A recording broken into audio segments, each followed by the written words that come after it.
Кариера.мк. Вистинската работа за тебе. Денеска во Хотел Панорамика бевме заедно со две одлични говорнички што се експерти во полето на психологијата, Розалија Секуловска и Цветанка Штиројева-Бузевска. Добро дојдовте. Фала ви многу за прекрасната работилница и за сите знаење што го споделивте. Каков впечаток вас ви остави оваа работилница и сите наши гости? Јас сум искрено задоволна. Значи, од гостите како реагираат на работилницата, како реагира на вежбите, колку убаво ги сработија вежбите, навистина максимално се дадоа. Секогаш нели сметам дека може подобро, меѓутоа генерално сум задоволна од целокупната организација, од учесниците и од мојата колешка, и ќе бидам Джим Кери малце благодарна со себе. Така и треба.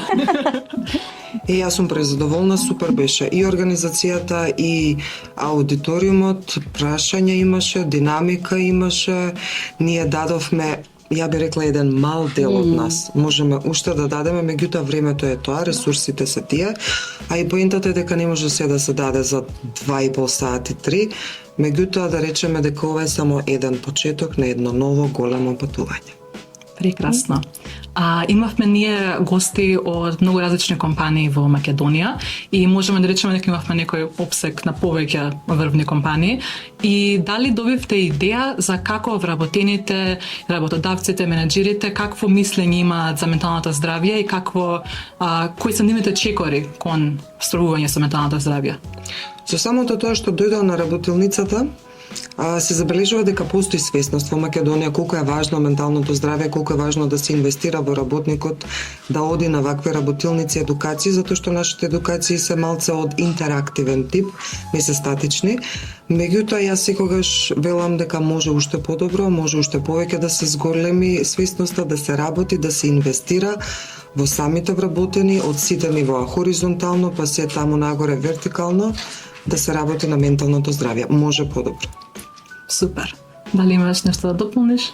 Не, јас би се сложила во целост со колешката, затоа што од една страна мило ми е што почнуваат компаниите повеќе да вложуваат, значи, во менталното здравје, да вложуваат во своите вработени, во себе си, со тоа што дојдоа во голем број, значи на денешната работилница, не е показател дека навистина нешто се случува на тоа поле, едноставно одиме напред, имаме напредок и се надевам дека ќе продолжи многу повеќе, значи, во идене. Секако, си да се надеваме дека ќе продолжи нагоре само кон подобро. Ги спомнав потреба. Така. Да. Ги спомнавте вежбите, вистина беше дека беше многу динамична работилницата и имавме шанса да имаме играње на улоги, односно практикување на mindfulness. И како што кажа многу од учесниците, беше идеална ситуација представена. Што мислите вие? Дали сега тука што веа гостите представија, така кажано, за пред луѓе идеална слика на како го него гледаат менталното здравје и интеракциите на работа, или сосема во реалноста е нешто спротивно и ретко се случуваат такви идеални сценарија? Во реалност има се. Има и добри сценарија, има и лоши сценарија, има и црно, има и бело. Зошто е представен добар модел, тоа е дискутабилно.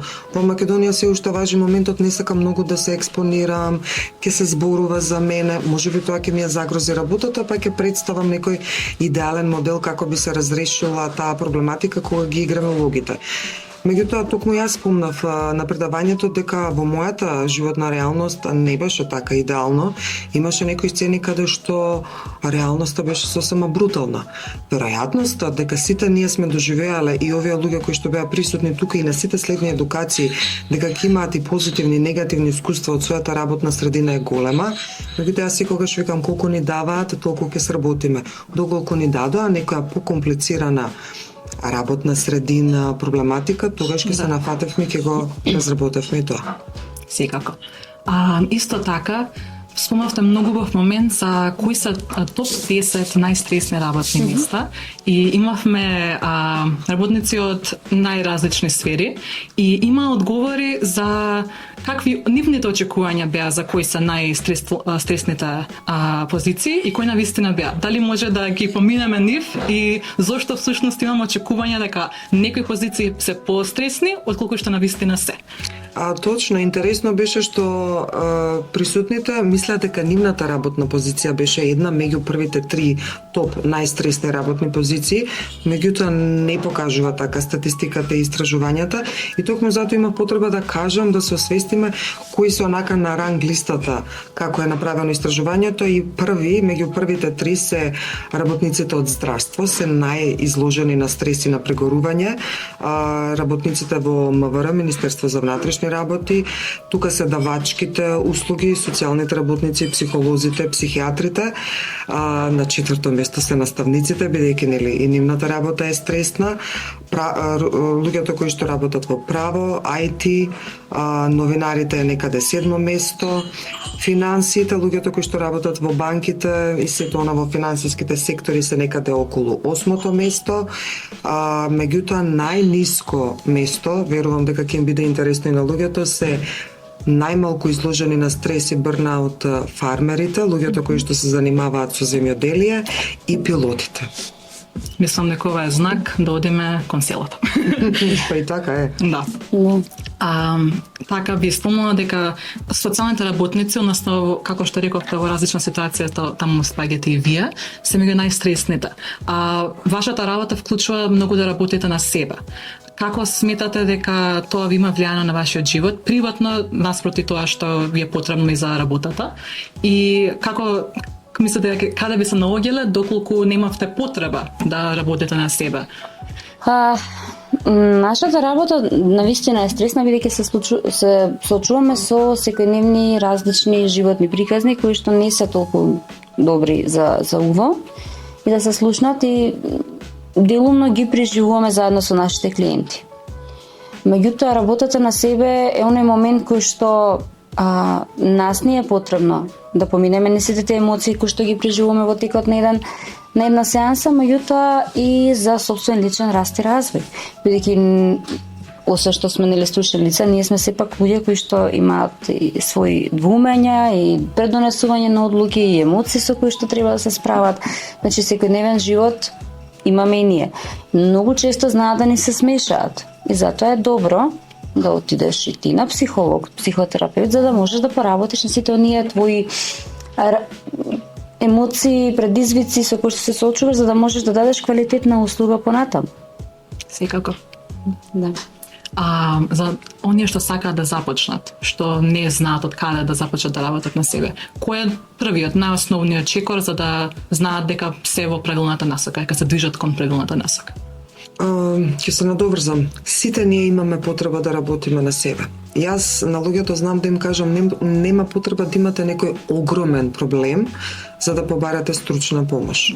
Веќе кога имаме огромен проблем, можеби малце е задоцнато, но пак ќе речем никогаш не е задоцнато, може да се работи на тоа. Под работа на себе, личен раст и развој се подразбира човек кој што доаѓа на психотерапија, кој што доаѓа на советување, кој што сака да работи на своите капацитети, личностни потенцијали, ресурси, за да биде како би рекле, подобар во секојдневниот живот, за да има подобри перформанси.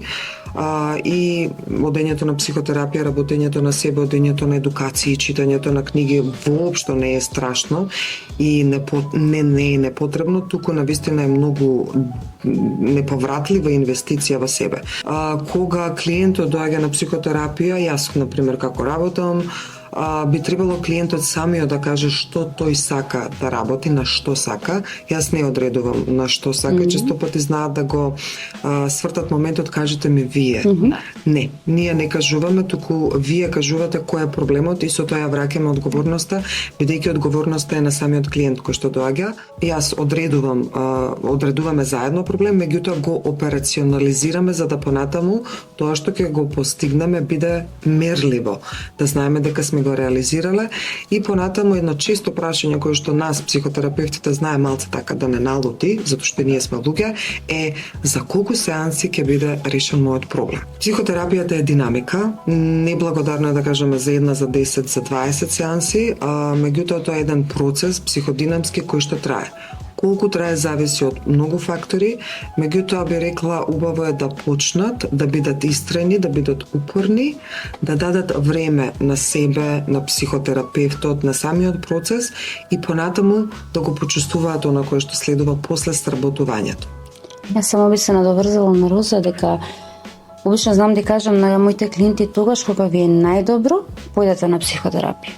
Не заради тоа што да видите што се случува туку, баш кога ви е најдобро да видите зошто вие, како се одржувате кога ви е најдобро, за кога ќе ви дојде лошо, малце по предизвикувачки момент, да знаете да се повикате на тоа искуство, да бидете свесни ништо сте поминали како би било кога би било добро.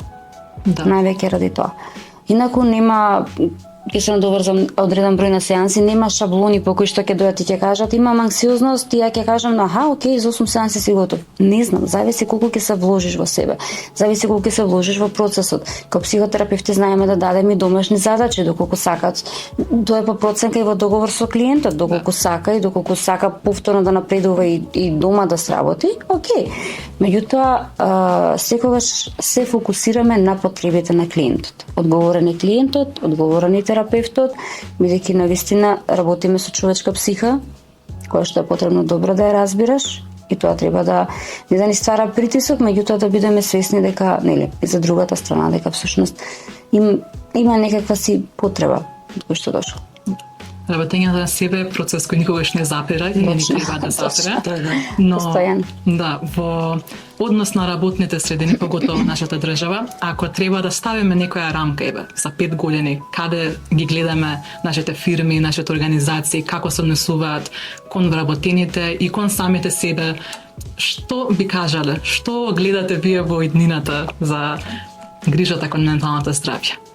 Јас сакам да бидам оптимист и сум оптимист. Ако продолжиме вака, каде што пак ќе речем ќе се потенцира важноста на менталното здравје, сите ние сакале нехеле ќе дојдеме или превентивно или терцијално кога ќе имаме мака. Сите ние работиме, пак потекнуваме од некоја си работна организација, фирма и индивидуалното одење можеби ќе потикне понатаму, ќе му се каже и на колегата, на соработникот, можеби ќе дојде до ушите на менаџерот, може понатаму сето тоа ќе, јас еден ден мечтам дека ќе влезе во системот, во законодавниот систем и некои работи кои што се влезени од нашата бранша да не бидат само ради реда внесени, туку да бидат правилно тие испочитувани и направени.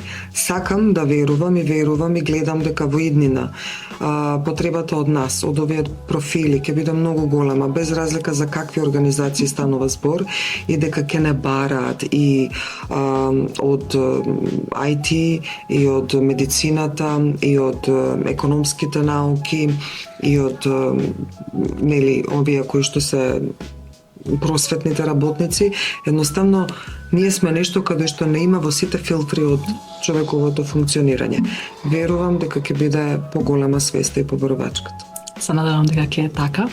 И јас на повеќе наврати се поврзав со вашите прашања и вашите излегувања за време на настанот, па би сакала за оние што немаа шанса да бидат денеска со нас тука, која е едното нешто, клучен момент кој би издвоиле и би сакале да им порачате на оние што ќе не слушаат? Не знаете што пропуштавте. Одите на некоја следна работилница? Точно. Ова не е изгубено време. Некој ќе каже, не знам, постојат различни луѓе, ќе речат, па зошто тоа не е за мене? Па баш токму затоа што мислиш дека не е за тебе, дојди провери, дојди види. Нема што да се изгуби, секогаш е нешто што добиваме. Така да ќе има уште повеќе работилници и ова не се класични работилници, каде што луѓето седат, слушаат 2-3 сати. Ова се работилници кои што има теоретски дел, има практичен дел. Под практичен дел се подразбира работа на себе. Не одиме длабоко, затоа што тоа не е психотерапија, одиме површински колку нешто да покренеме, да освестиме, да иницираме кај публиката. И пред се е забавно. Пред се е забавно, многу јасно, се вмрежуваат, добиваат нови колеги, пријатели, искуства, сознанија, се отвараат нови видици, перспективи, така да убаво рече Цеце, нека дојдат на некоја од следните работилници. Секако. И најубавото прашање што беше со што ќе се одите дома? Јас ќе си одам со смиреност. Многу убаво ми беше, кратко ми беше. Кога давам знаење, толку имам потреба да давам. Многу смирено, многу сум среќна. Тоа е едно мало делче од мојата себереализација. Луѓето кои што присуствуваа беа прекрасни, дадоа свој импакт во работилницата и верувам дека ќе продолжиме понатаму. Се надевам. Исто и јас, навистина беше убаво да си дел од ваква заедница. Исто ќе си одам смирено, благодарна за целиот оној придонес кој што го дадоа и го направија да биде оваа работилница и настан уште подобро. Што знам, ќе си одам убаво и среќна. Баш ми е драго и се надевам дека и сите кои беа тука со нас денеска со вакви слични чувства или истите ќе си отидат дома и си им посакувам сите да работат на себе, дека ќе излезат од тука мотивирани и дека и со овој разговор ќе мотивираме уште повеќе луѓе да се приклучат на movement, како да кажам, движењето за ментално здравје. Да. Ви благодарам уште еднаш и се гледаме во следна прилика. Кариера.мк. Вистинската работа за тебе.